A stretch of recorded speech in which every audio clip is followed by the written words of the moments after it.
All right, we got a huge show tonight. Guys, welcome to episode 79 of the Drag Driver Pete Show presented by Summit Racing. A huge one. This is going to be a big one. And we've got Dane Thompson on here to talk about the let's call it the state of the union of drag and drive. This is going to be pretty intense. Mr. Eric White, hit that intro video. Let's kick this thing off, dude. All right, let's do it.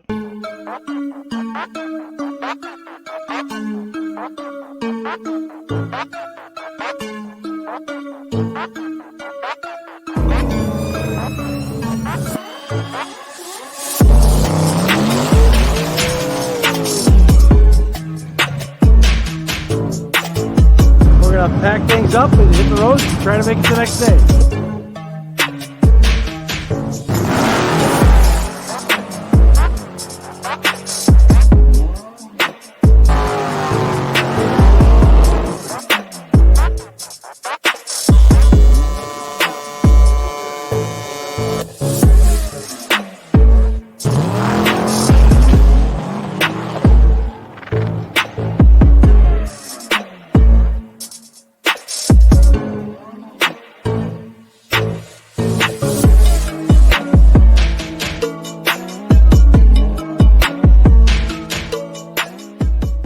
Guys, listen, my name's Mike Narx. I'm the host of the Drag Driver Pete Show and Drag Driver Pete News, which are your source for news and entertainment from the drag and drive community. And 2 weekly live streams, 3 hours live every week, right here, talking about the drag and drive community. Let's see, what's shot you on? Yeah, right here. Mr. Eric White, introduce yourself. Tell them what you got going on, man. I am Eric White. I am the co-host of both the show and the news. And right now, my main thing has been finishing the photos from the Havlix event. We have uploaded, or I have uploaded so far, 950 photos to Drag Driver Pete, and I'm only a portion through Saturday's photos. So we're going to have a ton of photos still coming. Well, let's get to it. Guys, we can't do this without you. Our race car friends make all of this possible. You are so cool and so supportive, and we love everything about you guys. And just want to say thanks publicly right here to all of our race car friends that help us make it through this. And of course, our sponsors. We can't do it without them. We can't travel. We can't put on these great shows. We can't buy equipment and all that kind of stuff without Summit Racing, Molly Motorsports, Driven Racing Oil, Car Chains 3D, WAF Racing, Performer Built Transmissions, Howard's Cams, Sweet Patina, Racing Junk Classifieds, and Power Tube TV. Y'all, it just gets deeper and deeper around here. It's awesome. I love what we've got going on for 24, and there's things working for 2025 already. It's so exciting. Yep, and we finally got some new artwork there as well. So Yes. we make sure that we get all of our sponsors in on there. So Yep. Yep. That's the way it goes sometimes, man. I'm telling you. This is a shot that Eric took at the Havlix deal, and it just really lends itself very well to this sponsor post. yes, Pretty it cool. does. And you're going to see some others deeper in the show as well. All right, well, guys, I don't know if you know this or not, but Summit Racing Speed Legacy began in 1968. Almost 60 years ago now, as a one-man startup, and is now the world's speed shop with 4 huge facilities and 200 plus catalog editions. They feel your passion, they save you money, they deliver fast, and offer top-notch customer service for more than 1,500 brands. Make sure to download the Summit Racing mobile app for easy access to speed parts. Find them on Facebook, YouTube, TikTok, and Instagram, and on the On All Cylinders podcast for more automotive discussions, kind of like this one. From humble origins to the social media lane, Summit Racing stands by your need for speed. They also stand behind Drag Driver Pete with hoodies and t-shirts available anytime and at all the facilities. So this is pretty cool. So if you're headed to an event and you're passing Ohio or Georgia or New Nevada and Texas, you can swing in and literally buy the Drag Driver Pete merch right there at the facility, or jump on Summit Racing, add this to your next catalog order, and $20 for t-shirts, $40 for hoodies. It's a deal. I hope we see some folks wearing these at Drag Week, which is in just a couple weeks. Oh, for sure. We will be wearing them at least, so hopefully others are as well. Yeah, that's right. Well, a big thing happened today. Yeah. Eric has Yes, been it did. pushing me for this for a long time, and I finally sat down and spent the time that it takes to do this. And guys, I built out the store. So if you go to dragdriverpete.com, you can literally just in the top corner there, you can see letters. Just click store. We have the keychains. We have all of our decals right now, and we're working on shirts and hats and things like that behind the scenes. That'll be a few weeks, but y'all, this is a big deal. This is a big deal. Eric has been on me for a long time about this, and I finally did it. We've got the 12-inch, we've got the 6-inch, and we've got a 2-pack of 3-inch decals, and then the keychain is about 4 inches long, I think 4.5 inches long there in red, white, and blue. So get all the stuff you want. We would appreciate all the support as we head into the big trip that is Drag Week, which is a flight for me and rental car for all of us, and hotels. So we appreciate any and all support provided there on dragdriverpete.com/store. So pretty cool, man. I'm excited. I will say I'm excited to release this. We'll also be putting this up later on the website and on all the socials. So This next segment is our Howard's Cam community segment.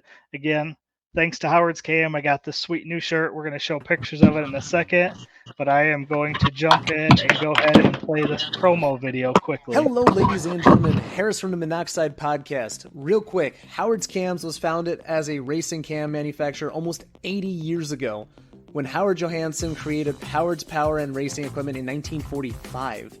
Howard's Cams has always used on-track experience to design the most powerful designs, and today they have an even greater group of experienced racers in circle track, drag racing, road race, mud bog, and marine. They use all this input plus the most advanced computer software to design the most competitive race-winning products.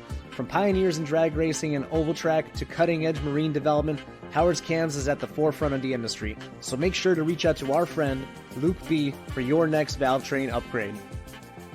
What's up, boys? How you doing? Good to see you. Thanks for having me. Yeah. We'll see how I'm this excited goes. about this. Uh-oh. Mike's locked up again. All right. I hope Well, not. why don't you go ahead and introduce yourself and tell everybody who you are and what you do. Yeah, you got it. So my name is Dane Thompson. I've got a YouTube channel called Burn Down. And I fell into the drag and drive deal about 3 years ago, 2021, and I just got hooked ever since. I mean, it's become a passion and more like I feel like a drug addict. I'll be straight honest with you. I should probably be like AA for drag and drive, but it really is something special when you get out to an event like that. And because I've kind of found purpose with it, I've just streamlined everything I do into drag and drive. So all my social media stuff, I work with the guys at World Performance. And everything is 100% drag and drive now. So my YouTube channel, the parts that I help them move and sell, and everything that we do, I sleep, eat, breathe, drag and drive stuff. Similar to you That's guys. awesome. Yeah. So drag and drive, like I say all the time, it's changed my life. Yeah. So I guess I'll just continue to talk here. Hopefully his internet kind of comes back online. But yeah, as far as the drag and drive stuff is concerned, the reason I really enjoy it is I have a background just like everybody else. I hate to use the term budget, right? But I started out, you guys have some pictures, he'll roll at a certain point here, but I had a small family, a small kid. I had a car that I was supposed to get rid of that ended up staying around like a junkyard dog. That's what I call the Malibu that most people are familiar with. And yeah, there they are. There's my lovely family. So I got that car when he was an itty bitty guy, and he named it the Malibu because he couldn't say Malibu. So he called it the Malibu. And that's where the car got its name and its start. But everything I did on that car was a DIY project, learn how to do it. I'd never LS swapped anything. I'd never messed with fuel injection. I mean, everything was pretty much brand new. And I started off life with the car trying to do, it was called zip tie drags at the time, put on by Freiburger, Hot Rod and all that. And I budget swapped it for super cheap, all in, for terribly cheap. And if you say how cheap it was, people wouldn't believe me, but I have some pictures of the terrible cam swap that I did that kind of got me started on here. But that was where the love of the cars and the drag racing kind of formulated. I've been driving cars and messing with things that have motors pretty much since I was, I don't know, teenager or so. I grew up out in the high desert and everything was miles away. So if it had a motor, I was in on it, because pedaling your bike when it's hot outside gets old, right? Plus you can't take the girls around or go with the girls to the beach and stuff like that on your bicycle. So cars were natural to me to work on, mainly to fix and to go places, but I found a passion and love for it. And drag racing was always intriguing, but it was always at a budget, right? So that fast forward to the Malibu and bringing this thing online, found a website or a YouTube channel rather called Sloppy Mechanics. I'm friends with the dude now, but at the time I was just a fan watching some guy with an impact slam stuff together. And I was like, a buddy of mine showed me in his garage and I was like, that guy's either completely full of it or it works. And I had a cheap 4.8. They weren't popular at the time. I got it for $60 and he had a cam on the shelf and it looked like we put hot sauce in it. We slammed it in and long story short, the thing worked. And then I was off to the races doing that. Yeah. But in the regular drag racing world, sometimes it's kind of a measuring contest, if you will, of stackers and budget and who has fancy stuff. And we all know that horsepower, money buys horsepower and it makes fast cars.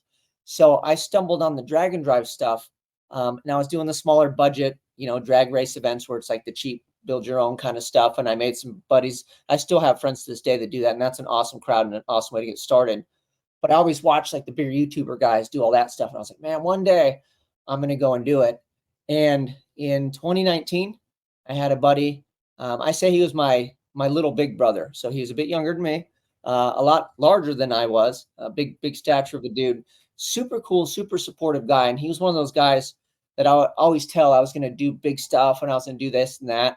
And he had a way with words and whether or not he believed me, I think he believed in me. He at least made me feel like that he did. He ended up passing away from a car accident of all things in 2019. And that was just a moment for me to deal with grieving and emotion and how I was feeling. I was like, I don't want to let my boy down because I told him I was going to do cool stuff. Like we're going to do cool stuff. Right. Yeah. So I took my junk car. We threw some money at it that I didn't even have. Of all things, it's funny because I know he was looking down because I told everybody I was going to go. And all my buddies are like, yeah, right. You're not going to get in. I swear to God, I pulled my phone out. It was registration day. I just typed the number in and like you would just register to go to any normal event. No race, no nothing, just boop, boop, boop. And I was like, cool, I got in. And everybody was like, you what? I was like, yeah. And I kind of attribute that maybe to him kind of looking down. But yeah, so I got in, did the event. I struggled terribly. And it was if every event was like that, I don't know if I would continue to do it. But we had an adventure. I invited a guy that I met like once or twice. He said he'd be down to go. I said, cool, fly out to my house. Because that's kind of my MO. He flew out. He drove with me out there and the rest is history. And that was the first one under my belt. It was completely miserable. And I knew that I'd found a home and something to do. Yeah. That's Jonathan Stone Cipher all the time says you're either a forever or never participant. Right. And so I'm telling you, you seem like the forever guy. Like once you got it in your hooks, you were done for. Yeah, I'm completely, like I said, I feel like it's more of an addiction. I've never been so into one particular thing. I love cars in general. I've always done cars, but I find myself setting goals for specific stuff for that application in general. Before it'd be like, oh, it'd be nice to have that fancy part or maybe go a little quicker to track. But now it's like, I need my car to do this. I want to do this. This is my goal. And it's about setting personal goals too. That's the thing I love about Drag and Drive is you get a lot of hardcore race types that want to come in and set the world on fire racing. What a lot of people don't understand is it's 90% drive and 10% drag. It should be drive and drag. I don't know why they call it the other way around, but majority of the event is the adventure and the drive.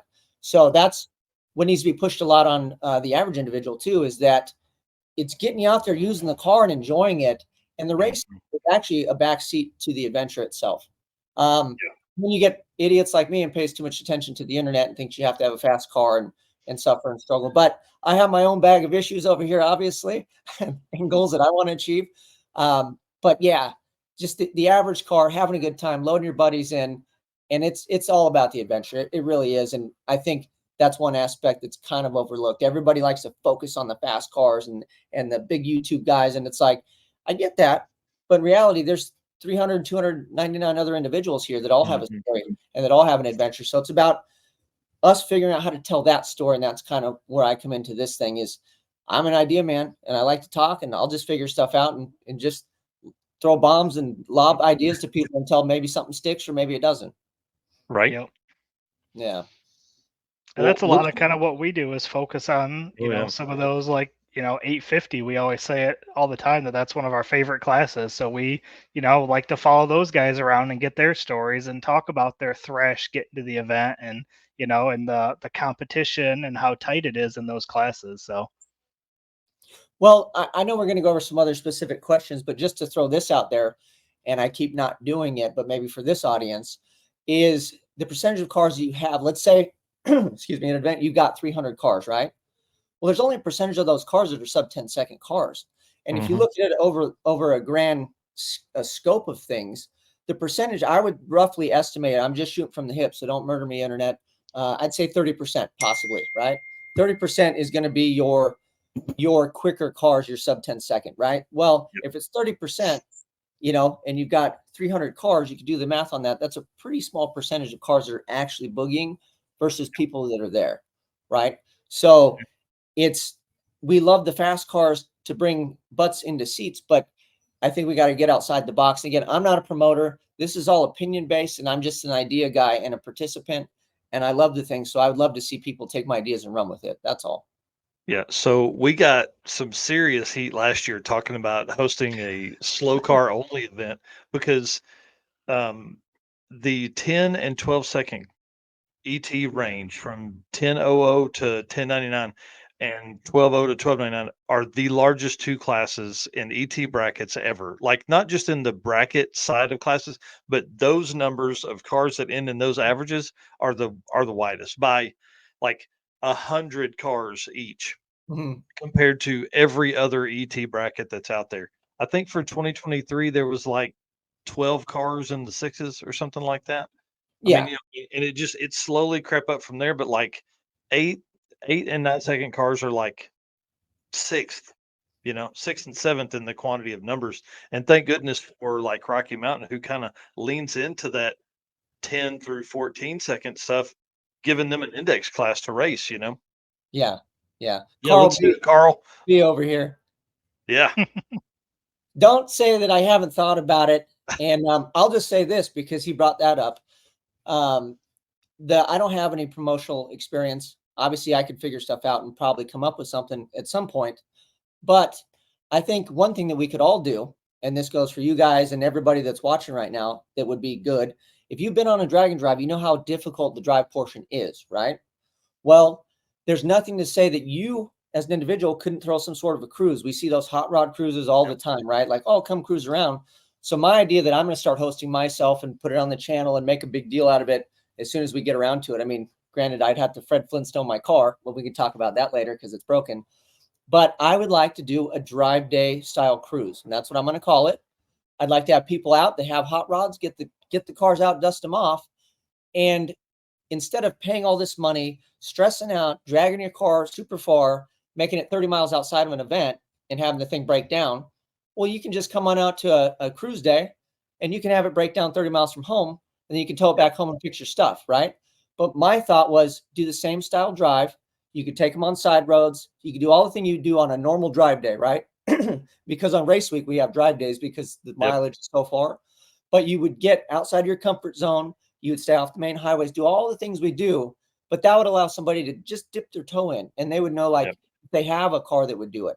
And then my other thought was, like, you could combine a drive day with a race day, right? Like a no trailer deal. But everybody talks about weekend events and regionals and multi-day events. Like, even if you just broke it down into baby steps, the thing is to get people kind of into it, right? And then if they do it, they're like, hey, that wasn't so bad. Or they're like, hey, my car runs great. I'm ready for the big show. Or they really find out kind of how difficult it is. Because if you're coming to my drive day, I'm going to put you through the ringer. But I would do it for good reason. And then also, I'll just say, experienced guys that help, right? So if you break down, I'm going to have a trailer with parts. And we're going to help it out. And you're going to get an experience. And that costs $0, right? I'll let you come out and break your car for free. But I'll also help you fix it and we'll get you on the road. Yeah. And that's one thing that's great. Like the single day stuff, that's what I'm excited to see, like with Cruise and Lose, as they add to that. And it is a successful event that they're going to host, right? So if they have 80 cars show up and they run 150 miles or whatever you said, 80 miles around the area, and that's going to change people's perception on what it is. And then go, oh, I can do a one-day deal. And you could start in the morning, breakfast at Waffle House, drive 40 miles, cruise back to the track. You know, Yeah. it's doable, and I think we're going to end up seeing some of that come along. And bring more people in. I mean, that's our job. Like that's what Eric and I are here to do, is to bring Right. people into this community, and I think those events will do it for sure. Yeah. Well, I think that we're actually in the baby stages. Everybody in here, we all know what drag and drive is, right? Mhm. I live it. I roll around in it. Yeah. I talk a lot, and every time if you give me a chance to talk to you, chances are you're going to hear about something drag and drive related. Everybody I talk to, even car guys, they go, "You do what? You do Yeah. what?" I had a guy show up actually for Facebook Marketplace right before I got on here, and I sold him the thing that I'm scrounging for nickels and pennies and dimes to fix my car. And I was like, "Dude, you got 5 minutes, you got to go." But I mentioned it to him in passing. He was like, "You do what with your car?" I said, "Yeah, I drive it thousands of miles. I race 5 days. We average the times together, and it's awesome." And sometimes race car things happen, and that's how they end up. And then Yeah. you got Facebook Marketplace stuff because you want your stuff up. Yep. Well, that's the way it goes sometimes. You Mm. know, you put enough miles on them, something's going to happen. Well, let's get into this thing, man. Let's talk about some of the pictures. These are pictures that you sent me Yep. before the show, so I'd like to run through these and kind of get your thought process on that. And then we All right. have a few topics from the Bomb Squad, which is your Facebook group, Yeah, I'm looking forward that to that. we'll cover as well. Kind of again, kind of talking State of the Union drag and drive here, in your Okay. opinion, and all the stuff. Yep. So what's going on here? What are we looking at? All right. So this here is Noble, Oklahoma, or wherever Thunder Valley Dragway is. Yep. This is how I ended my day 3, I believe it was, or race day 3 or 4th race day. I'm sorry. Rocky Mountain Race Week 1.0 this year. And I got up to the starting line. Me and my buddy Jason from War Performance, he was in the other lane. And I just put it on the trans brake. We let go, started making a pass, and it sounded like it laid over. It kind of made a noise. And I'd been having troubles kind of keeping the car squared up going down the thing because my alignment was kind of off. And this was the first time it was doing wheelies. And we weren't even really getting after it. And it made a noise. So I didn't let off. And I looked at the gauges and nothing was weird. And I looked up and I was holding the gas. And by that point, the back of the car just came around and put me right into the wall. Like zero, anything I could do. So fast forward, it turns out the back of the water pump actually pushed out. And I had a catch pan and it caught most of the water, but not all of it. So the water got under the rear tires and we went sideways, and then I was just along for the ride. Oh, did he go away again? So this is the aftermath. Pretty much right after I crashed it. That's Matt Frost, the back of Matt right there. And he was the first guy down there on that 3-wheeler. I was already out of the car, had it shut off. Was trying to call my wife that was home watching because I didn't want her to be worried. Oh Because yeah. it's a big deal. So the cool thing is she's so supportive and cool. And I do have a picture of her in here somewhere, that you would think a normal person would go, "Hey, I love you too much. I don't want you back in that thing." So when I called her and talked to her, all she said was, "You're not going to an event like that again without me." And I was waiting for the pause of like, is there more to it? But then she was like, "Without me." And I was like, done. I mean, I didn't, as soon as that came out of her mouth, but I agree with her because I take safety very serious. So if you guys race and you're out here, I hope you do, because I am sitting here today talking to you because I put my belts on. I had all the safety that NHRA tells me I need to have. And that car will go as fast as it should go for the safety that I do have. So I tightened the hell out of my belts. We bounced it off the wall. I was able to get out and shut it off and look Matt Frost in the eye and tell him that I was good. And he even gave me the look like, "Are you cool?" Like just to see. But Yeah. legitimately, I was okay. And I can build the car again. So that's the mission, is to get this back to Race Week 1.0 next year to the big show. Yeah, that'll be awesome. Yeah. And All then right. we so- talked a little bit about this one, and this is the one that you told us has Molly Power Pack pistons in it, correct? Yes, sir. So Molly is actually a sponsor of my channel, which is Burn Down. You can see it on the side of the motorhome there. And they've been supplying me with pistons. So this has the Molly Power Pack pistons. This has the ones that go on the stock rod. So this is still a Gen 4 stock rod junkyard 6-liter motor, but it has the Molly Power Pack pistons because they were awesome enough to jump on board and believe in a little guy when I was a nobody. They just liked the idea and they thought it was so cool that I was going to be an idiot in twin turbo Winnebago. But it took me 2 years to do it, and I kept them, posted on the work and trying to get it done. But it lived on the side of my house for a long time. And even my buddies, and at a certain point, I think even my wife was kind of like, are you sure you're going to be able to get that going? And I was like, no, not at all, but we're going to give it hell. So this was actually a picture that they asked for. So they asked me to do a burnout. They wanted to use it, and it's just never made the round. So I figured I would share it here because Molly sponsors this channel. They sponsor me, and they can help you guys with your Power Pack pistons. Yeah, that is super cool. I love that. Also, my car has them as well. So I have a set of Molly Power Pack pistons I did an unboxing on. And besides them sponsoring, I will say this about them. Even if they weren't sponsoring me, it's a great value for what you get because it comes with the rings. You can find cheaper pistons, but you can't find it as a complete set. Then by the time you add the rings and everything else, now you're just guessing, right? So if you get the Molly stuff, everything's in the box and you rock and roll. Yep, that's sweet. I'm in the process of building a 6-liter twin turbo LS for my Fox body. So There you go. you best believe that I've been talking to them. Yeah, they work great. Okay, so here I just tore a limb down out of the tree out here that was kind of maybe hanging down in front of the stuff. I've got a satellite deal that sends signal back here. We'll see if that fixes it. I don't know.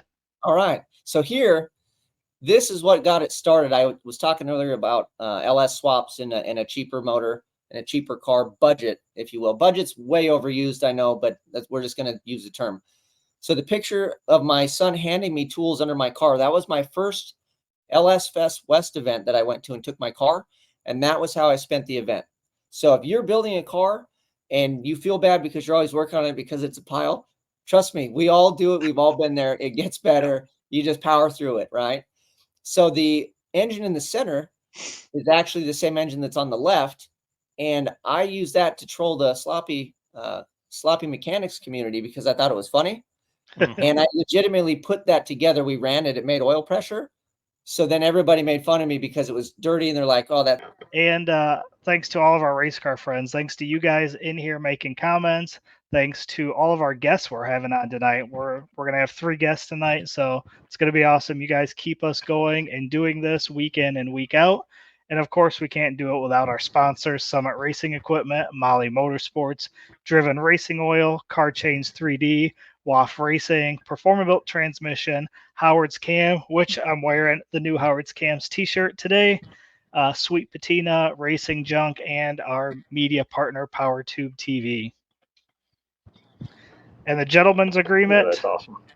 Gentleman's agreement is we are going to keep doing this on our end. We just need you guys to like, subscribe, share all of our stuff so that we can grow what this brand that we're building, this Drag Drive Repeat.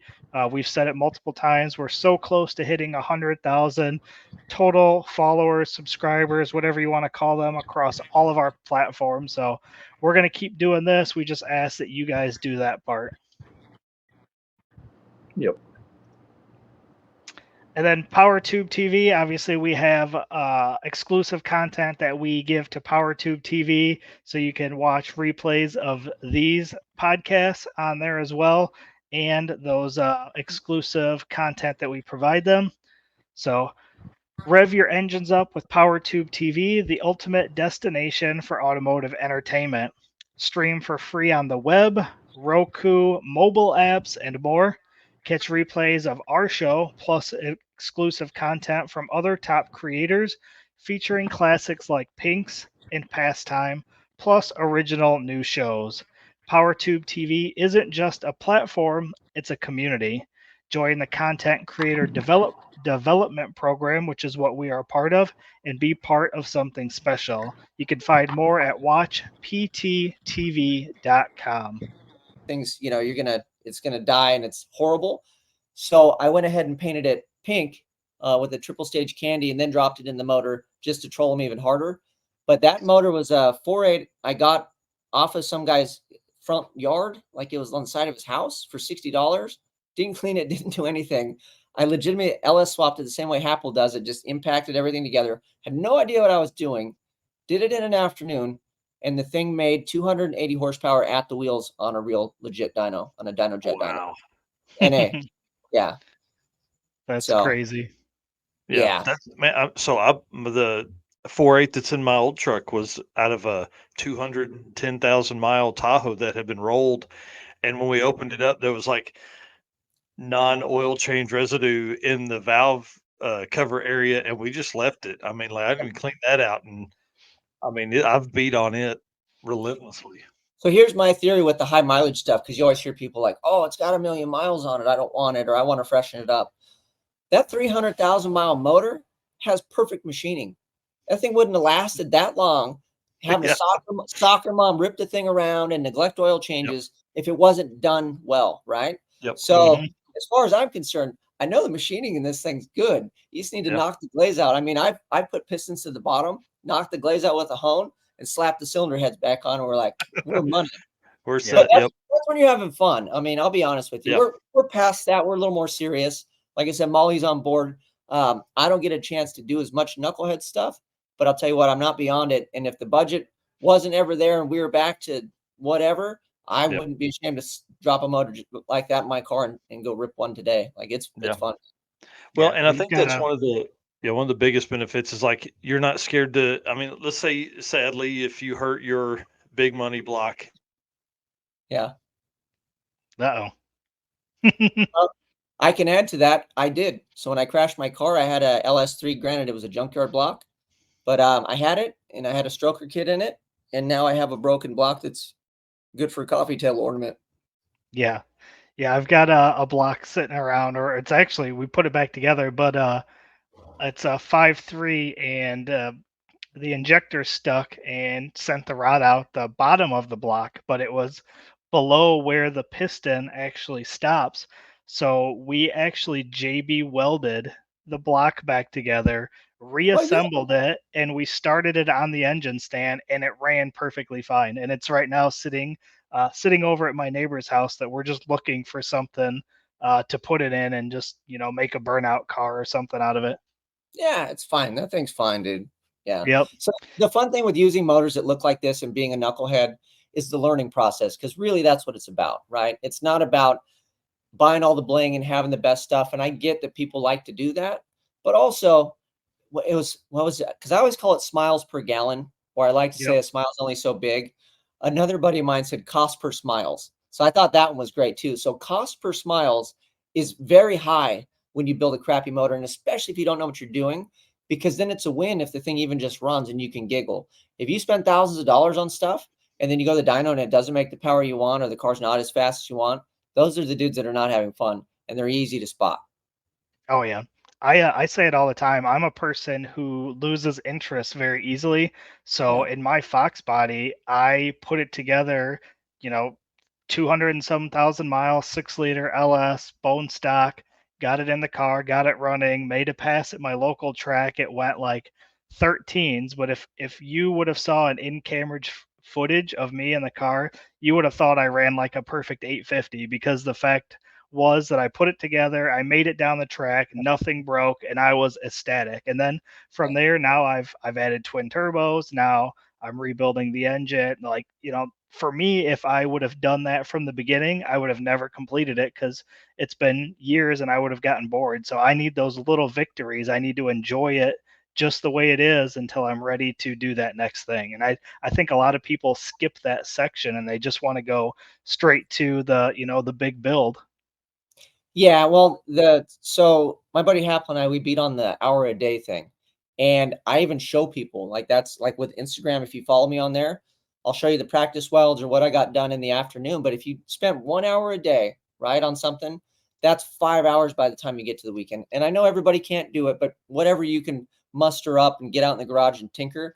And yeah, you're not going to probably finish anything, but you can get to a good stopping point, hopefully at least. But you figure that's almost a whole day's worth of effort by the time Saturday or Sunday rolls around, where you're, instead of trying to cram that, now if you throw an 8 on top of that 5, you got 13 hours in instead of 8, right? Or if you Yeah. want to get crazy and do a 10, you got 15. So it's extra time you don't know you have, but you do. You're wasting it flipping through Facebook Marketplace or dragging stuff home that you don't really need. I mean, we're all guilty of it, but I've learned to just streamline, and you got to hyper focus on what it is you need to get done. Or like you said, it's just not going to happen. Yep. Yep. Absolutely. Ah, All right. there's- Let's talk hey, about look, this one. So on the left is my lovely wife, and she has been so supportive. It's phenomenal. And I will say with that picture, the reason she's probably smiling so big is because she found a Rambler at that event. The guy, his name was Austin, super cool guy. And he parked kind of behind our pits that year. And she was my co-pilot. And she wanted to go see this car and look at it. Well, little did I know that on the ride home, she was going to talk my ear off about how she needed a drag and drive car, that she didn't just want to be, she didn't want to be a co-pilot. And lo and behold, we did find her a car. Granted, the build got pushed back a little bit because somebody unfortunately kind of rubbed a wall a little bit. And that leads me into the other picture that I have sitting there is I turned that slip in. So I ran and I beat Jason. I'm going to just rub it in here. He did stop, however, so that was really nice of him. But I ran an 11.8 on the wall on that pass. So that was pretty cool. And they let me turn it in. And I think they thought it was pretty good that I was a good sport about it. That's awesome. So yeah, if I could have limped the car, I would have made the event. But I've entered 3 of them and I've completed 2. And then unfortunately we didn't make it. But the goal is to come back. Absolutely. Yeah. All right. So, yep. Tell us a little bit about the bomb squad, and then we'll go into some of the topics that we got notes on here. All right. Well, hopefully Michael's back there cutting more branches off that tree or whatever he's doing, yelling at Verizon. Yeah. So on the way out to Rocky Mountain Race Week, I have a YouTube channel called Burn Down. And what I like to do is I like to try to put up videos every day. Like Rocky Mountain Race Week is the only drag and drive I've been to. I've been to 3 of them, like I said, and it is my Super Bowl. And that's why a lot of people follow along, because maybe they can't get to one, maybe they'd like to, or maybe they're just there for the adventure. And like I said, I try to put videos up every day. I race and do videos, and it's very difficult to do, but that's one of my main goals when I go and do that for my audience. And I wanted a bit more engagement because it's hard to have a conversation on YouTube. There's a comment section, but it's just a comment section, right? And unless you're sitting there reading it, you can't really comment and talk back and forth. So since the car's called the Malibu, I actually had an individual, it was 2 years ago when I took my wife. She was part of a bomb squad crew, and she gave me a legit bomb squad sticker. So I have it in my bag. I haven't put it on anything, but it's for a actual bomb squad where she was from, because that was her job. And she's like, oh, the bombs, it made me think of that. So a light bulb went off, and I was like, that would be a good name to call the subscribers and the fan base, would be the bomb squad, right? Because we're all part of the deal. So I started a Facebook group. I took a page out of my boy Happel's thing, because he's got the Sloppy Mechanics public page. And I was like, we can do that, and then we can have real discussions. And to be completely honest, it wasn't as much for me to be like, oh, look at, I have fans and all these people. It was half the time I shoot a video, everything's an afterthought. I call it a delayed conversation, right? So I'll do a video, I do the work, I'm feeling good about myself, I'll drop it on Tuesday or whatever. I already worked on the car like Friday or Saturday, and I'm already trying to move ahead. And then I have subscribers on here that are super smart, right? And they'll point something out, or they'll give me some pointers, or how I should have done something or whatever. So having this was a way for me to interact with people that are smarter than me, honestly, and to have a discussion. And the funny part about it is when you start a group like this, there's nothing, nobody's there. So you have to kind of kick it off. So I just started asking questions so people would interact, like not yes, no, not polls. I'm like, and let's keep it all focused on drag and drive. Well, quickly, a lot of the seasoned drag and drivers and people kind of just jumped in. And so I just started asking kind of more difficult questions, or things like shooting ideas on things that I would like to see, or how do we do this, or how do we grow the sport? And it just kind of started going. So it's not gigantic. We got a couple hundred members, which I'm thankful for. It's super awesome, but it is a small slice of the internet where you can go and not get beat down by all the stuff that you see on social media that is so disheartening, and just, it's hard to pull up Facebook. It's hard to pull up stuff. Trust me, I'm in the same boat as you guys, but this is a place you can go. We're not going to let anybody beat you up with any of that stuff. So there's no rules. It's a public page. But I will kick you if you're a knucklehead. I've been waiting to make an example out of somebody, but everybody's super cool. And I figure when the day comes, we'll just go, this is what not to do. Because I don't have rules, but we like to have a discussion. And here's the other thing I will state about the bomb squad and the growth and everything of it, that I've kind of realized, I think it does fill a niche in drag and drive, is a lot of the drag and drive pages or groups that I've found are associated with events, which makes sense, right? Like the Rocky Mountain Race Weekers page, or you've got the Sick the Mag page, or whatever. They're all crossover because everybody's part of those because they like the events or do the events. But a lot of that is subject to a specific event, as where the Bomb Squad page that I have the group. I want to share information, share builds, share how you do stuff, how are you keeping your car cool, how we grow the sport, and everything in general. And it's not specific to one event. It's specific to drag and drive in general. So it's a general page to come and learn and bounce ideas off and talk to like-minded individuals. And I'm pretty stoked. I'm glad that people even show up to be honest with you. So Yeah, sounds a lot like our drag drive repeat race car friends group. That's kind of the same thing. We do we haven't done as well as we had before, but we'll do like a Turbo Tuesday post, and we'll get everybody sending in pictures of their cars, and yeah, we'll do topics and stuff like that. So definitely yeah. awesome. I've joined the Bomb Squad group as well, so I'm excited Thank to you. become a little more active in that. Thank you. Yeah, like I said, the goal of it is it's it's not as much just sharing your turbo or whatever. It's like, this is how I did my fuel system. If how are you guys keeping your car cool? What transmission cooler are you using? What fuel pumps are you running? Like to get down into specifics that you would need to get a car and to take it to an event. And if you had problems at an event, I've got some of the most seasoned dragon drivers, honestly, on this page or on the Bomb Squad page, and they're chiming in and they're going back and forth and giving pointers to people or talking about things. And I mean, even I'll be honest, I'm kind of selfish because it's a resource for me, because who do I reach out to? Like, I have some buddies and we kind of talk about stuff, but it's nice when you can reach out and talk to somebody that's been doing, 10 of these events or whatever, just crazy numbers. And they're like, oh, this is what I got, or let me shoot you a picture of the stuff that I have on my car. And it works because the guy's been doing them and winning and being, for years. So that's kind of the aspect of the page that I think I wanted to shine a light on, that I really enjoy, that I enjoy anyway. Yeah, absolutely. Looks like Jay Blanchard here just said he joined as well. Oh, hell yeah. Awesome. Thanks, man. So, So let's get into some of the topics that have been on there, and we'll do some talking about those. The okay. first one we got here is one of the posts that you made that said, "What do you think would help grow the sport?" So kind of we've got some of the replies here, but kind of tell us what made you think about this as being the next topic that you posted. Well, before we get started, internet, this is opinion based, right? And I have not promoted an event, so I can't answer all these things. But what I can do is give my 2 cents as a participant and then throw some ideas out there. So one of the things that I'm good at is not taking no for an answer. Like, if there's stuff for sale or I want to get stuff done, I just figure out a way. If there's a wall, I'm going to go up it, over it, around it, however I get to that destination. And that's unique to me. And there are other people like that. So I just wanted to pose this question because obviously I had ideas and it was my page, but I'm like, I don't want to just sit here and it's Dane's opinion. I want to legitimately see what other people think. So I posed that question just to see. And it's funny because a lot of the answers that people would give were kind of the ones that you would expect. So then I would ask them again, like, well, why do you feel that way? And I would engage just to kind of spur the conversation. And that one went really far. I think it was almost like 100 comments or something. But I have some notes here that people were writing in. But basically, like, the gist of stuff was, we need more tracks, right? We need more money. We need more sponsors.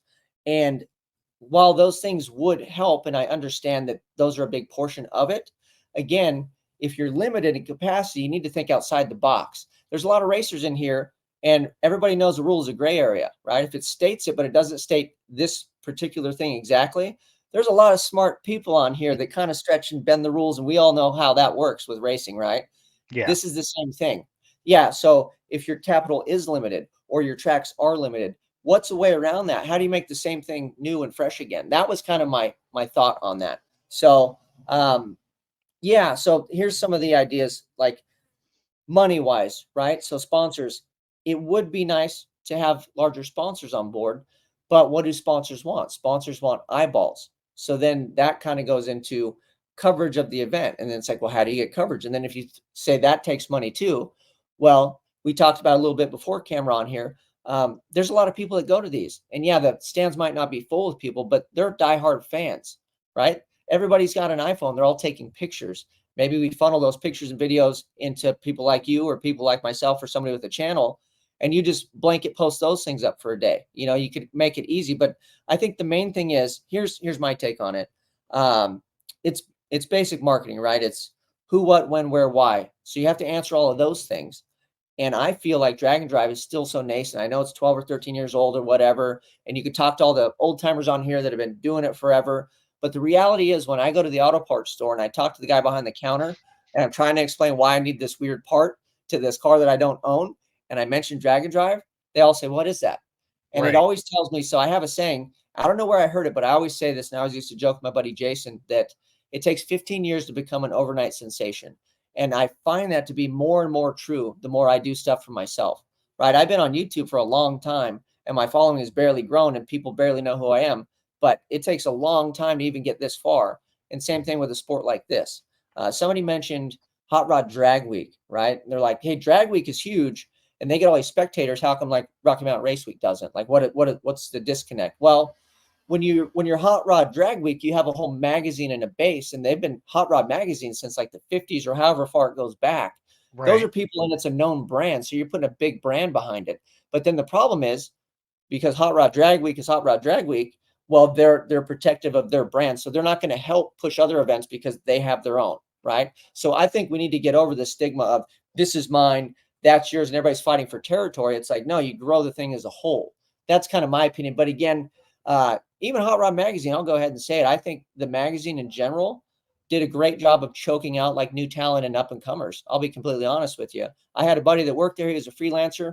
We pitched so many ideas, all kinds of stuff to Hot Rod Mag. And it was like, no, this is how we do stuff. There's no new, there's just this, right? So again, you take the other events that are regional that are big. Bailey's good at this. He's obviously creative, but he's funny too, because he's growing all his stuff. And it's finally, I really love that he reached out and he became a part of Rocky Mountain Race Week as a title sponsor. Mm-hmm. So that shows that he's on the right path of like, yeah, I have my own event, but we'll advertise over here too. They can do your event and my event, right? Yeah. And if you get eyeballs on everybody's stuff, we all boats rise with the tide. And that's kind of the mentality that was kind of get out there and looking for some creativity more so than just throwing dollars at it. But yes, big sponsors would bring it, but you got to have a lot of eyeballs to get the sponsors. And then that goes down to grassroots stuff. Guys like me that just decide I'm going to push this, and guys like you that are like, hell, we love this so much, we're going to cover it. And that's kind of where the fire starts. But then we have to reach out and do our job with our sponsors and people that already back us and go, hey, we need to get you guys in on this and let's get this thing growing. I see Michael's back. I'll give him a chance to talk. Yeah, so I have just completely gone through all of my AT&T stuff and signed up made sure my phone is good for hotspot now. So we're going to try that now. We'll see if that works. I don't know. Whatever. Well, welcome back. Welcome to my show, Drag, Drive, and Repeat. Brain damage, man. This is rough, dude. Especially because like this is stuff I want to talk about. So, I heard you guys because when I'm backstage, it's fine. It plays and I can hear, but when I was getting on it, anyways. So, heard you talk a little bit about what do you think would help grow the sport. Did y'all go through a couple of the answers? No, we're kind of waiting for you. I was just shooting from the hip, brother. All right, yeah. So Adam Dory, great response here. We need more tracks to link some unused areas of the country. I think that is by far one of the coolest things that we can do is bring this to everywhere, right? So again, back to what I think regional stuff is the key to this is because it allows people in New Mexico that have only had one drag and drive there ever to have an opportunity to see it and be a part of it, right? Right. You just need one track. You don't need 3 tracks. You need one track, and you race there Friday night, and you drive somewhere, and then you race there again Saturday night. Yeah. Like it's that easy, right? So his what he said here is really good. He said the sport itself is thriving, but for some, it's getting boring seeing the same stuff and same tracks because it's a hard thing to get 4 tracks that are good enough to run 6-second cars. That will also open on a weekday and are in reasonable distance of each other. So again, we did see Race Week last year, I think, do Tulsa 2 days in a row. I think we're going to see some things like that can work around. John Gilman said, I think the way to look at it is asking yourself, what is keeping you from doing certain drag and drives? He said, there's a few I would do if it weren't for the classes they have. Their Facebook page had more participation by the people running the event. from the promoter standpoint, from Eric and I looking at everything, we live this life. There's some events that just don't post enough. They just don't have the capacity to post that much or whatever. But if you are a promoter, that's your number one job. The event is secondary to your working hard and making sure that people understand what is happening. Um, and then this is something that I think we're seeing a shift. The event needs to care about the racers between the tracks as much as they do with racers on the track. So we are a group of racers, everybody that's doing drag and drive. None of us have come from not a racing background typically, right? So as you're seeing, like, we always have been to the track. We've never really worried about driving 200 miles. Yeah. So obviously, I'm biased because I host an event that is really focused on a lot of stuff. Racing is sometimes, I would say, not secondary, but one and a half to the fun we're having at the circuit. And I Yeah. think we're seeing some other events bring that. Road Week with Rocky Mountain, the Sick Ward with Sick Week. Drag Week has now added a drag pack. They're trying to bring some extra people in, just to cruise with, just like you're saying. Like, you need that cruise day. You need that whole group of nomadic hot rodders, man. Automotive nomads, I think is what we need to call them. That are people just cruising around the country together, and that is what's going to help grow the sport that much more. Because maybe we don't need 400 or 500 race cars. Maybe we need 300 race cars and 200 people that are cruising with us.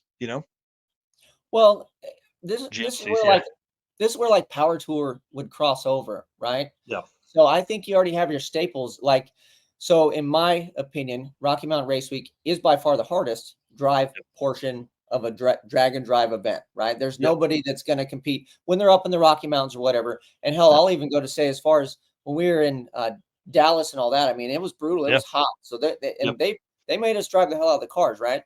And then you've got Sick Week. So Sick Week's claim to fame is they get the sticky glued tracks. As hmm, much horsepower as you can bring, you can put down. So I get it. They have the fast cars, and no other event is going to have the tracks like that. So they're not going to be able to support those fast cars. yep, Well, that brings me back to the boring thing. Well, is everybody going to complain that they're only going to those sticky tracks again for those fast cars? Because where else are you going to do that event? But you yep, have it, right? So that's good. And then you have Hot Rod Drag Week, which is the staple because it's the mothership. It's the original yep, one. And regardless of whatever they do with that event, that's the OG one, and everybody wants to put that feather in their cap, right? So, in my opinion, those are the three mega like events per se, like bucket list that people look up to. Well, I think there's room throughout the country for other smaller events, like you said. And I thought of an idea that would be cool, and I think somebody else said it here. But if you made like a feeder type event, right? If mhm, you hooked up with Frost from Rocky Mountain, or you hooked up with Bailey, or I don't even know how anybody touches Hot Rod Magazine, but maybe you had some buddies over there and you could go, hey, I'm putting this event on. Could we take, and then I have X amount of classes. It's a small event and guarantee an entry spot for my winners, right? mhm, So now you're going to get participation because they go, hell, I'll just go over here and kick the hell out of all my buddies. And then I don't have to fight for my spot. I'll get a spot over here at Rocky Mountain and yep, really show them where it's at. And yep, you're going to get a car that's already been able to do something, right? You're not going to get that first time sign up guy that's out in 30 miles. I mean, let's be honest, the attrition probably helps the events because it helps smooth things out. Day one is always chaotic, but how cool would it be to have that many cars actually start and finish? I mean, that would be wild. I yeah, don't know if it would ever happen, but you know what I'm saying? So then you're going to get a seasoned, at least a car that did a bit versus like what I do. You're thrashing out the night before trailer and you're bringing it to an event. You know what I'm saying? But like feeder type events. And then yeah. that's something to win, right? So yeah, we're not racing for money and stuff. Some of the events you do, but it's about trophies and about having stuff to kind of go after and a reason to be there other than Yep. to test yourself, I guess. Yeah, I think that's what I think we're going to see almost going to need, because I mean, think about it. If you have nationwide, there's what, Eric, 13 national events this year, if you Hmm. include Canada and stuff. Let's say each one of those had 300 people. They don't, but let's say they do. I mean, that's 3,900 people that need to get in. Well, just in Sick the Mag Facebook group, there's 30,000. Yeah. So like, you're talking about such a small number, like, you're gonna have to have something trying to get into some of those events. And again, we've really seen the spread out sparseness of what these events are. Nobody's really put something on right up against each other as we've seen so far. Now, there's some events that have scheduled the same week, but you're talking like Ohio, the West, and California. Yeah. Well, Those people are not overlapping at all. Well, look at it like this too, because you mentioned the sick the mag following or whatever. A lot of those you're going to have fans. You're going to have people that are in Yeah. there just because they want to be. They don't necessarily want to bring a car, but you might want to give them a reason just to show up. Maybe here was another idea that I was thinking that because everybody again they want to talk money. Well, think outside the box. Like I got buddies that own monster trucks. Why not bring a monster truck and display that for the kids and people to crawl all over and look at, or have some sort of a car show? Like, yeah, maybe you're not doing drag and drive, bring your muscle car, get a discount. Mhm. We'll put you over here in a different section. So in Yep. between when they're dragging the track and people like me bounce their car off a wall, spectators can go look at cool old cars. There's Yep. there's stuff in a draw. Chad Reynolds, he did an awesome thing. He got an ice cream freezer, and then he Oh was yeah. giving away ice cream, taking donations. And it was funny because I got an ice cream out of the first freezer that melted, but apparently he got a better one later on. Yeah. But even something like that, it's like free ice cream with entry. You can do stuff, and it's funny. Go back to like school or work. Oh, you guys did great. You made us $1 million.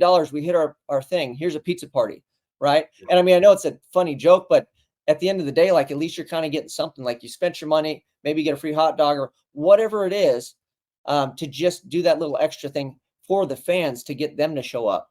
And then Yeah. you grow it by having people know what it is. And then on the other part of that, I'm just going to keep talking. You can interrupt whenever. Is I want to roll this into the media and the coverage, right? Because I posed a question about how do we make the event coverage better? And then Mhm. again, I got pushback on that, and it was like, well, it takes money, and these setups are expensive.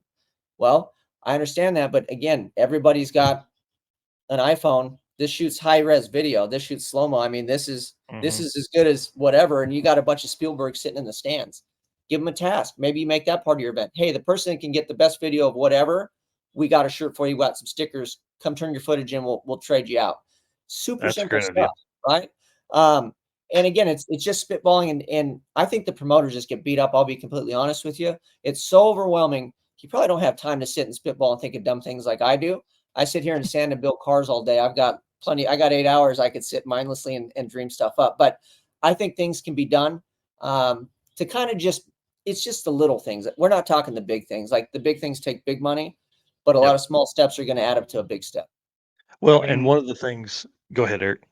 no, I was just gonna say, like, that's what Mike and I do is we bounce ideas off of each other literally all day, every day. I mean, we're constantly sending each other messages. What about this? How about that? How do we make this better? I mean, Mhm. that's how you get some of these things, like the racer party, and we do go-karts, and I mean, how many pizzas did you order at the circuit? It was like 40 pizzas.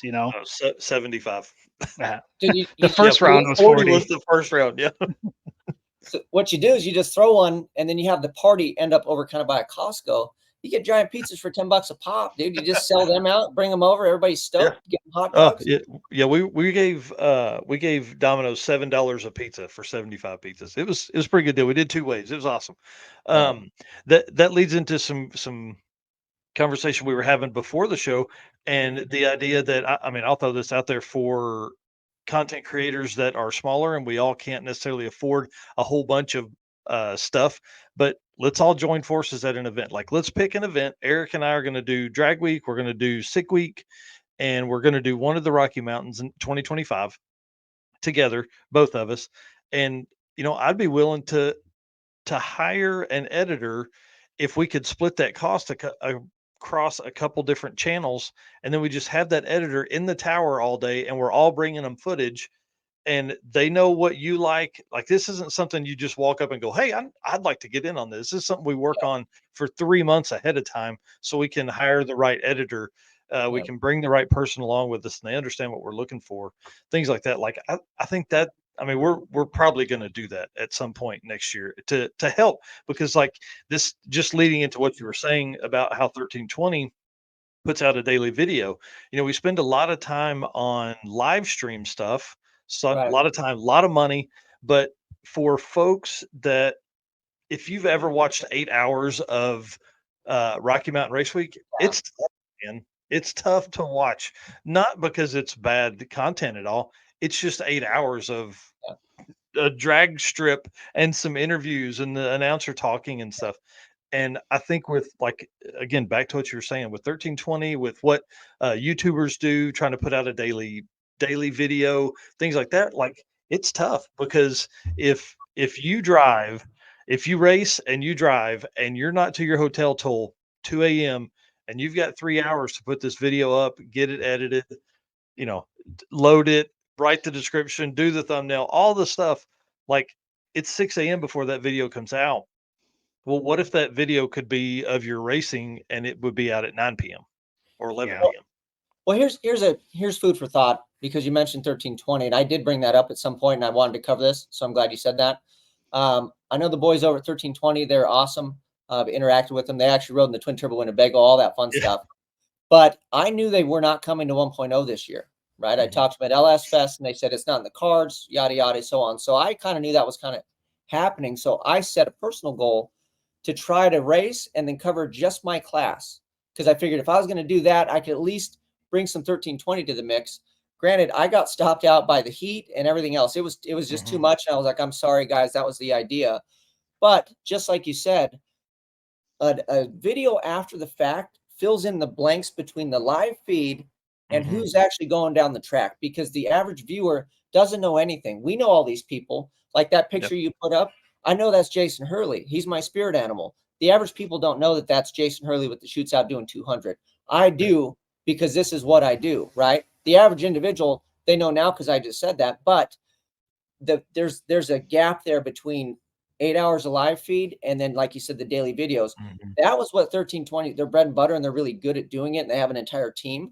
But then when they're not there, like these smaller events, they're not going to be there. Kyle's not going to waste his time to go to a smaller event. And I'll be completely honest with you. We have a local event. It's called Redwood Rally. I'd love to attend, right? It's in California. Everybody goes, well, why don't you do that? And I said, I can only pick so many events, but I know my boys are going to be over there. And if you want to be on the big stage and I have to have some sponsors and have some people, and I can only go to one event, I want to go where everybody's going to cover it. Because just like when I wadded my car up, you know how sad I was that Fred wasn't there to capture that? Because I would have had awesome video and it would have been a whole different thing. And instead it was a subscriber that's like a guardian angel. The guy that shot the video actually gave me a ride back to my truck so I could come get my car. Oh man. Wow. What a cool story though. But that was a disconnect. And so, like you said before, what you could do is, okay, maybe you got smaller YouTubers and everybody wants their stuff to be seen and they want the event to come out, right? If you're dropping it 3 weeks after, nobody cares. Maybe they team up with a guy like you or whoever wants to do it and go, look, if you have a small YouTube channel, bring us your coverage and your footage, just specific good clips, maybe passes, kind of how you're doing, and we'll chop it up and throw it in our video, right? So now you don't have to have the team. You got people bringing you stuff and they can be part of your brand and they still get their stuff out there and they get shout outs and everything else. So I think it's going to be something like that, where to take it on, like everybody wants to do what everybody's kind of doing. Like it'd be rad to be 1320 and do their stuff, but they're already doing it. Why don't you do something different, right? It's like we talked about all the live feeds at the No Prep events. That's funny now. If there's some live No Prep event, there's like 6 channels on YouTube that are live, and they're just different angles at the same event with people holding cameras. Yeah, they're all standing at the starting line. And like I said before, that's cool. But what if a couple of them teamed up, and then you had a finish line guy, you had a guy walking around the pits, because maybe some guy's scrambling to get up there, you don't really know, and then you just see in the live event his car's taking the crap when he's trying to burn out. Well, you don't know any of that. You don't even know who the guy is. So I think there's opportunity, but it's also, like you said, it's going to take people working together, people coming off the dream of like, I'm going to blow this whole YouTube channel up from covering one event. Like it's kind of not how it works, but maybe you can be part of a group and grow that way. You know what I'm saying? I'm just spitballing again. And that's the benefit to, like, so the reason we chose StreamYard is because you can live stream to 8 different channels at the same time. Like that's the package we have, right? It's expensive, but it works. And so as you add people into admin and things like that, they could add their channel to that. So, I mean, like I love the idea of 3 different camera angles, because I mean, Eric and I can talk. We do this all the time, right? If there's some other channels that are only content, they only put content, they have no voice on it or anything. But like if their stuff could jump on with ours or ours with theirs, and we run through this StreamYard, we have all 3 like this, but it's an event coverage. Like, I mean, that's a huge difference. And even if you Yeah. did it for 20 minutes, who knows? But there, I'm telling you, Eric and I are open to working with folks that are at events to help everybody grow and just continue to spread the drag and drive community out there. Let's move on because this topic is important and one we have covered a few different times: stolen cars at drag and drive events. So, Okay. yeah, your post said with cars getting stolen at drag and drive events, what's a good deterrent for thieves?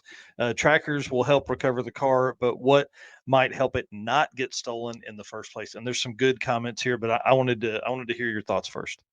So it's funny that we bring up a stolen cars comment because I stole that idea actually from Chad Reynolds. So they went Nice. over it on, I believe it was his podcast, The Bank Shift, Hmm. and they were talking about it. And I just thought it was a great idea because everybody worries about that. The last one went on, there was 2 cars that disappeared.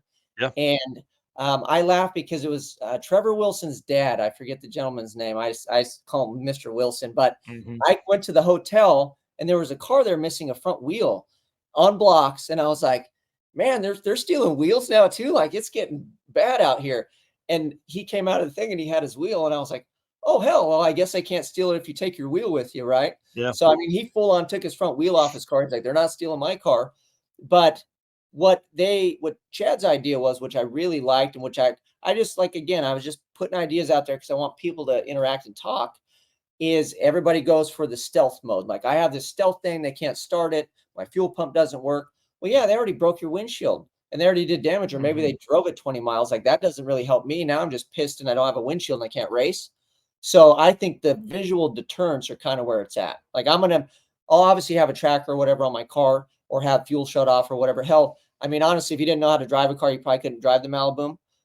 But having a visual deterrent, because that wouldn't stop them from wanting to load it on a rollback or something, right? So if you had some chains around Yeah. the wheels, whatever, and then Devin mentioned like a car cover, right? So if they don't kind of see it by the time they're peeking underneath it, they already look bad because they're already trying to lift a car cover, and you're like, hey, you don't Yeah. own it. What are you doing?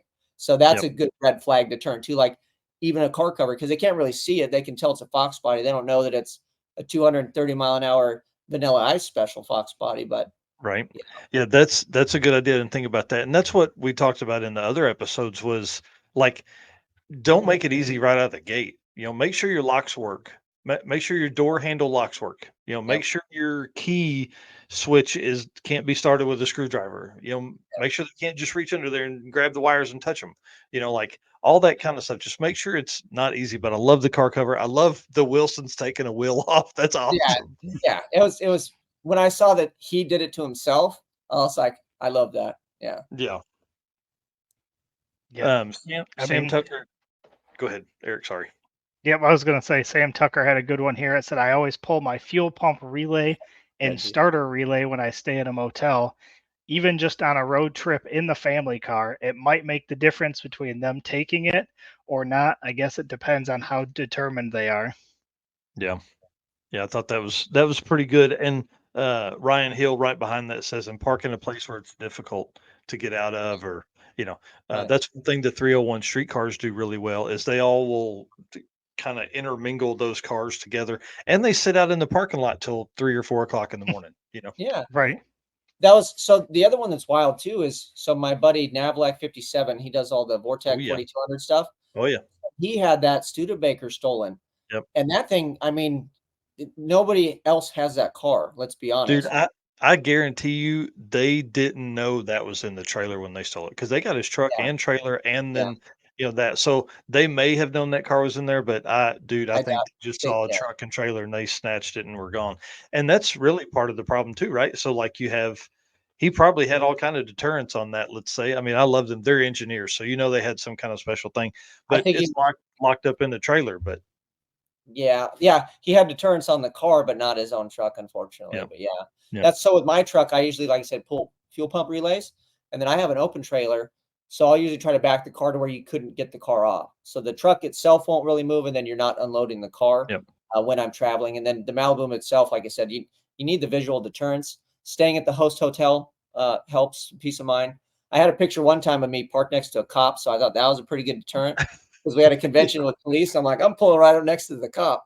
yep. So yeah, Yeah, the host hotels are good, especially like Rocky Mountain. They hire security. Juan yeah, Pablo is great. they just cruise around on motorcycles all night, keeping an eye on Yeah. all stuff. Pretty neat. Yeah, but no, it's a hard one. It's a risk that we take. I mean, driving them, it does suck. It is part of it, but unfortunately, that's the world we live in. So you need to Yeah.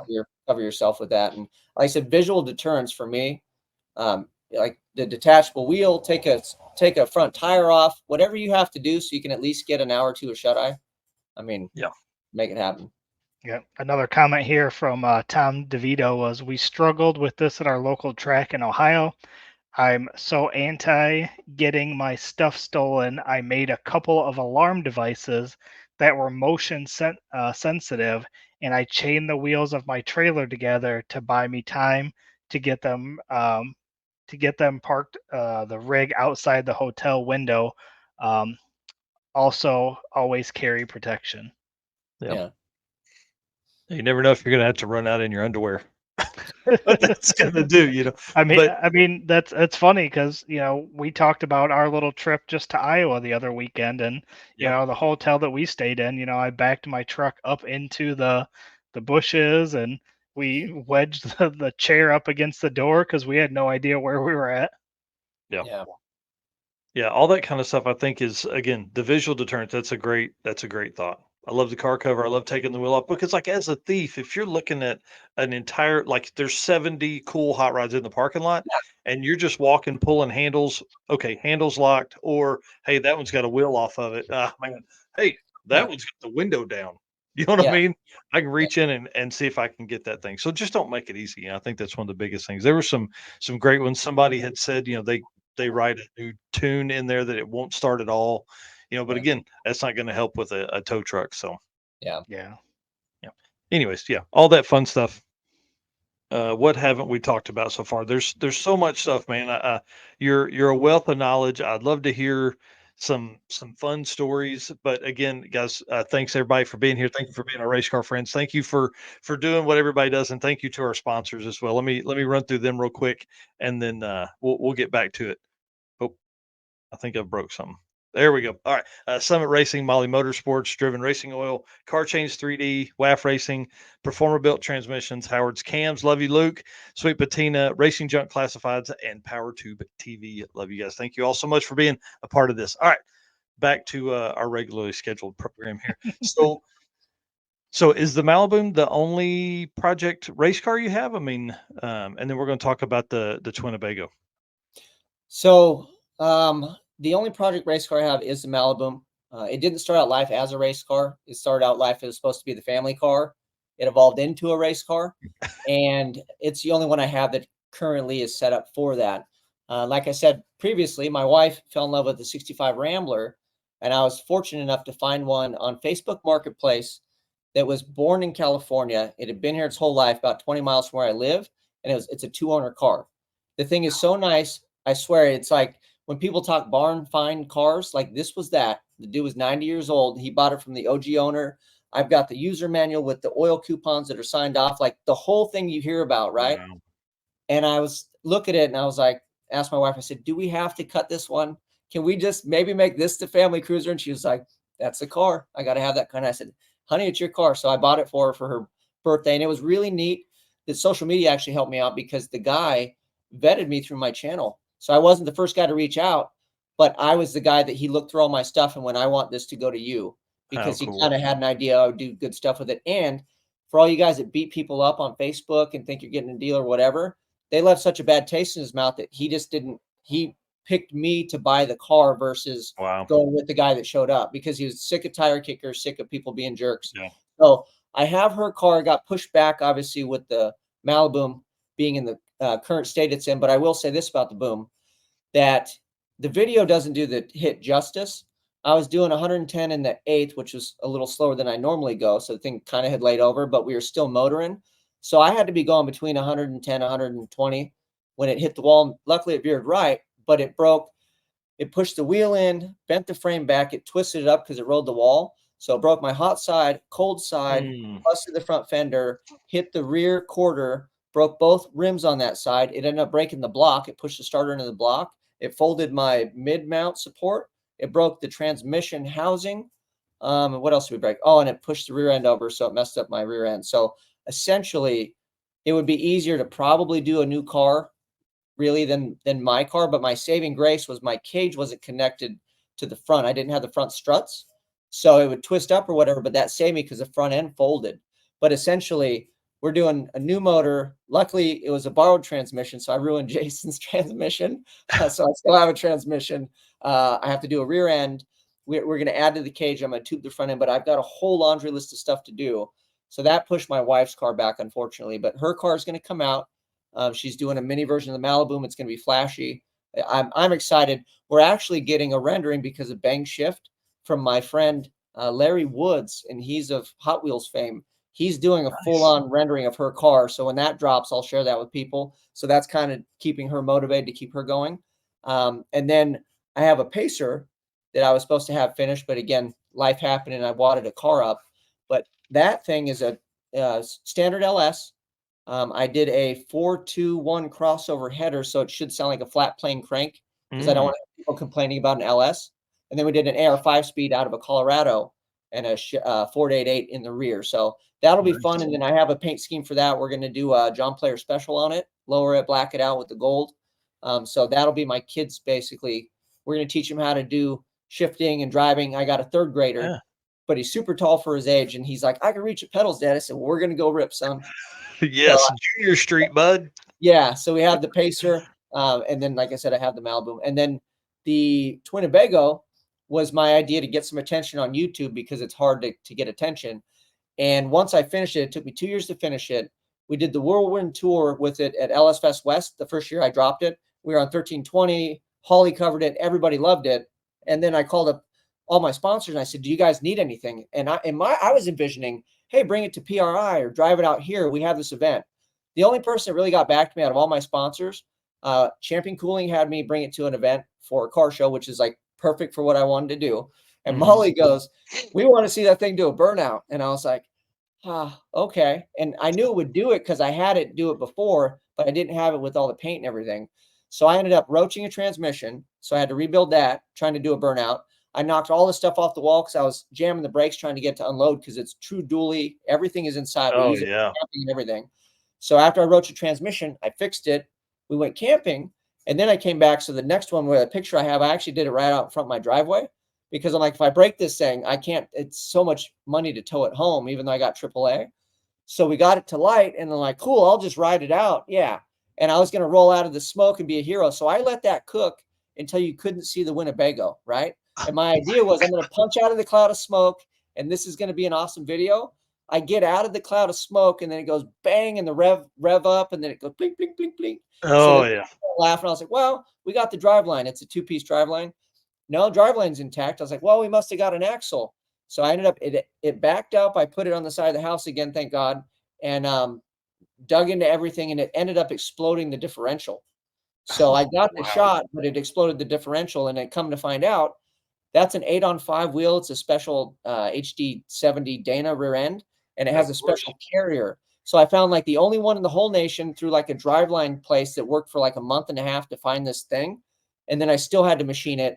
And I dropped the gears in and set all the gears and stuff in my driveway here. And then I've been driving it ever since. But I told everybody, I was like, well, it's for events. Like if sponsors need it for events, I'll drive it wherever you want. But I'm sick of tearing up my motorhome I'm supposed to sleep in doing burnouts. So So what's the inside like on this thing? Because that's man, this is my ultimate goal is to build something like this.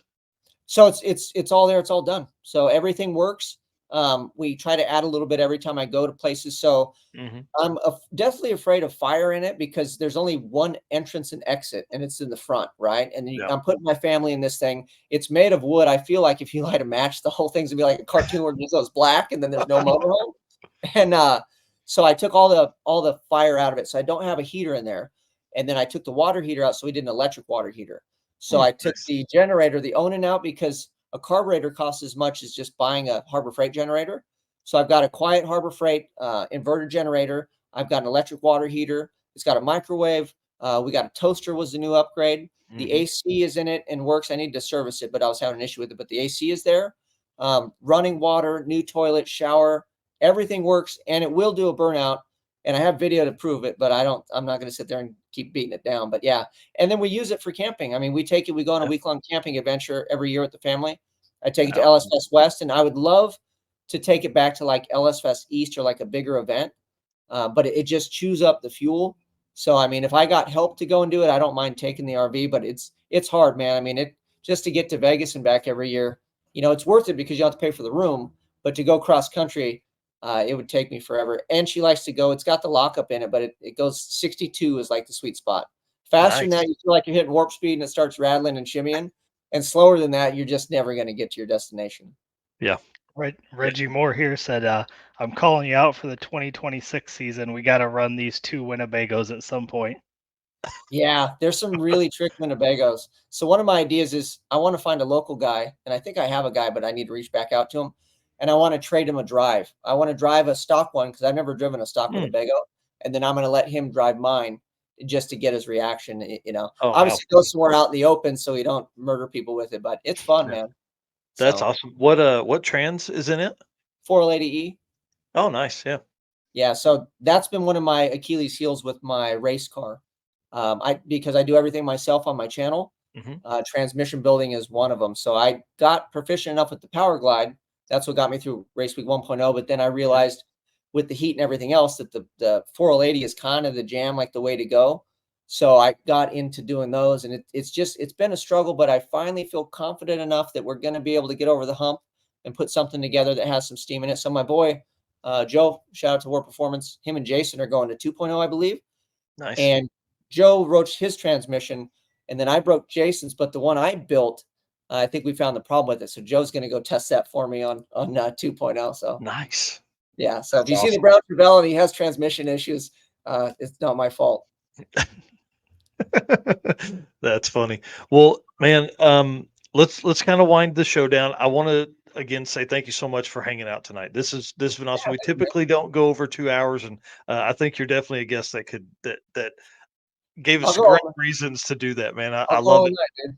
Yeah. Well, and hey, listen, we're going to do that at some point. We're going to do a 4 or 5 hour hangout session live stream and just talk to some people, but give everybody again where they can find you, what your kind of schedule is, what all that stuff brings you out and about. All right, well, you can find me on the Burn Down YouTube channel is where I'm most prevalent, where I'm most active. I do have the other social media platforms. You can get a hold of me on Bomb Squad is my Facebook group. My name is Dane Paul Thompson on all my other social medias. I don't have the quirky, weird, fun name. Like I'm just me all the time. This is what I do. So I don't have like, a stage name or nothing like that. So I'm pretty easy to find. As far as events go, I do LS Fest West is like my home event. And that's usually pre to Rocky Mountain Race Week. And that's the other big drag and drive event. And I did talk to Matt. It was great that I got a chance to talk with him a little bit before the event started, before he was really, wore out from the event. And I told him, I said, as long as he puts that event on, that's my number one event that I'll go to. I would love to branch off and do like Redwood Rally or some other event. And then in the future, like I said, I want to host a drive day event because that's free and I can figure that out. And I want to make it official, not just like, oh, hey, let's do this. Like I'm going to bring my camera. I want to film the adventure. I'm going to bring the war guys out. So we'll have parts on hand, like we'll have our little rolling parts truck to help people and just start there, like get our toes wet. So that'll be my first kind of event, official event. Right. And then in the future, everybody keeps bugging me to try to string something together over here in Southern California, but I don't know if I'm brave enough yet, but maybe I can tag along with some other promotion and maybe rent a lane or something. I think would be a good way to get involved. We have a thing called Match Race Madness where it's pretty cool. They match up cars based on the time and ETs, and then they do a best 2 out of 3. So they'll make 3 runs back to back, and it's grudge racing, right? Well, I was talking to my boy Jason. I said, there isn't any reason we couldn't rent a lane, sponsor part of the event, and then have like a no trailer or like you drive to the event, and then it's like a drag and drive true street, style event, but no trailers. And then you're doing a best 2 out of 3. And it would be cool because the car's there, just get their feet wet. Like I said, I think there needs to be feeder events. Like we went to, back with what we were talking about previously is feeder events that feed the national events. Everybody wants to go to the big stage, but half the time, hell, get your stuff running well enough that you should be there, because a lot of people, maybe it is bucket list. It's a one-off thing. You want to have your best show and you want to feel like you did good. It's a big letdown, disappointment when, race car happens, man. Look at me. So it doesn't always go your way. And if it's just a one and done thing, Get yourself prepared and get out there and let's go do it. Well, and one thing we've seen too is regional events allow us drag and drive racers to maybe add an extra event to your year. You know, you're not maybe just having to do that one event a year, but when they're so spread out like they are now, Yeah. you know, there's still so many parts of the country we haven't even touched. Just anyways, 420 tracks in the U.S. Yeah. That operate right now, and we operate at 80 of them maybe. Right. Well, I think too, with having as many regionals as we have now, like there's so many events, right? Yep. That's a great starting point, but the reality is a lot of those are going to fizzle away. But the cream Yep. rises to the top, just like Yep. everything else. That's good YouTube advice, by the way, too. If you want to start a YouTube channel, start one, right? And just suck at it, but just do it because you enjoy it, and you'll get somewhere with it, right? Yeah. That's all I do. I just keep throwing stuff against the wall, but eventually Yep. you kind of get your bearings and figure it out. And same thing with these regional events. There'll be enough of them. A lot of them will fold up. A lot of them won't make money, but the ones that persist are going to be the events. And then, like I said, if promoters are willing to work with each other, and again, I don't know the behind the scenes. I know the Frost this much, and they're super kind to me. I love them both, and hopefully I can work with them and help promote the event. Like I said, I'm trying to drag my sponsors to their stuff and like connect the dots. I love connecting industry people when I can, but I'd like to keep that event well and going because I love that stage and style and size. But then like a Redwood Rally, they're on their second event, I think this year. Well, hell, by next year, if they do that big event, I might have enough time to get out to that one. Then they're already established. They kind of know their stuff. And then maybe you bring Eyeballs. It's the third time, it's their sophomore album or whatever. Yep. Maybe they get some traction. You kind of get, because you got to bring the people and the eyeballs and everything else like we talked about, but they got to be established enough and know that they want to be around before a guy like me pours effort in, because it costs me gas money and everything to go there just like everybody else. So you have to want to go. So there's got to be a reason. Yeah, 100%. All right. Well, thank you very much. Stay with us. I want to talk to you after this. But we got to close the show down because we got some cool stuff coming up next week too. So hang tight. Thank you, everyone. Thanks. Dude, how fun. And who would have known that I needed to set my phone up on a hotspot the whole time? Eric White knew that. Hey, listen, it was great for a while, man. It's frustrating, man. Frustrating. I'm just glad that I have such a great co-host that Fro messaged me and said, dude, he's like, Eric is the man. He's a champ. So I appreciate you doing that. Well, I appreciate it. This episode's been awesome, man. We've had a lot of great people on it. Typically we don't do 3 guests simply because we end up talking and running way over. But again, like I told Dane, I think this is worth it. The conversations we're having, the stuff that went over tonight. But guys, next week is going to be really cool. We've got some folks that are going to be on that. I don't know if you guys have known, but there's a new racetrack trying to take the place of Palm Beach International in Florida. And so they had a big community meeting yesterday. We're waiting on an update on that. And then we're also going to have kind of some folks that are involved in that a little bit on the show next week to talk more about that and kind of see what's happening with all of that. Right. So it's not just a drag strip. It's like a road course, autocross, drift pad, all this kind of stuff they're trying to build. They've been working on it since Palm Beach closed. And so I think that's going to be a great conversation. And then we have Carl Stansel of Drop the Hammer. He's going to be on, and he's announcing something huge for 2025. This is going to be really, really cool. That's all I'm going to say. It's going to be on next week. And I'm not going to say any more about that, but it's going to be really neat. I'm pumped about next week's show, and who knows what will happen in the next week. I mean, in the last week, Brett LaSala is building a brand new car. All right. Literally. Yeah. And, the thing about having 3 guests on is we really didn't get to talk a lot of news and community stuff within the community. So the news this Saturday morning that's live is going to be just banging. I'm already making notes for it. It's going to be jam-packed. We are literally going to just hammer through a lot of information there that we didn't get to do this week. Thank you again to Dragway Rush Chris for being on. They will be hosting that event. Kicks off on Friday. I'm excited to see that and see how that works out. And hey, I think he's probably smart enough to do more events, and we'll see. I don't know. I'm really excited for him to do that. But Eric, you want to lead us out, dude? Absolutely. Thank you to everybody that's been watching tonight. All of our guests, you guys are our race car friends. We're now that we got the website up, we're looking to do some special stuff there too for the race car friends. So stay tuned. We've been working through some stuff, trying to get details nailed out on how we can move forward on that stuff. And of course, thanks to all of our sponsors that help us go to these events, do coverage, help me upload so far 950 photos from the Havlicks event and literally probably 2,000 more to go through. So thanks Summit Racing Equipment, Molly Motorsports, Driven Racing Oil, Car Chains 3D, WAF Racing, Performabuilt Transmission, Howard's Cam with the new t-shirt, Sweet Patina Racing Junk, and our media partner PowerTube TV. We will see you guys on episode 80 of the Drag Drive Repeat show. Like this show? Want more? Then head to WatchPTTV.com, the new 100% free PowerTube TV streaming network. Home of the best classic and new motorsports racing and build shows on the web.